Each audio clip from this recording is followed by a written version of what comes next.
আসানসোলের কুলটি থানার শাকতরিয়া ফাঁড়ির অন্তর্গত শাকতরিয়া এসডি গার্লস হাই স্কুলে পুলিশের সাইবার সহ সচেতনতামূলক অভিযান করা হয় স্কুলের ছাত্রদের, যেখানে উপস্থিত ছিলেন কুলটি থানার আধিকারিক সহ শাকতরিয়া ফাঁড়ির পুলিশ আধিকারিকেরা।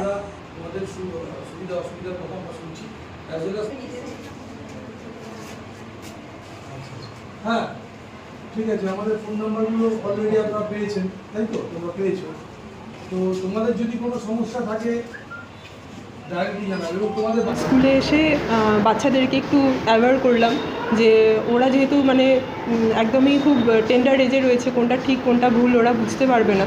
তো যদি কোনো রকম ক্রাইম ওদের সাথে হয়, অনেক সময় ওরা নিজেদের মধ্যে চেপে রাখে, যাতে ওটা চেপে না রাখে আমাদেরকে যাতে বলে, আর কখনো যাতে ভুল কোনো পদক্ষেপ না নেয়, সেটার জন্য ওদেরকে বোঝালাম।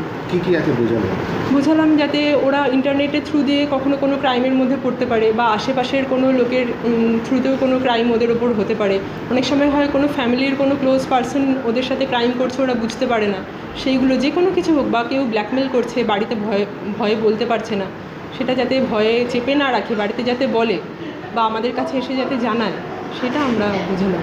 ম্যাডাম, এখন দেখা যাচ্ছে অনেক ছোট ছোট বাচ্চারা বাড়ি থেকে পালিয়ে বিয়ে করে দিচ্ছে, থেকে পালিয়ে তাকে রোকার জন্য আজকে বাচ্চাদেরকে কী বোঝানো?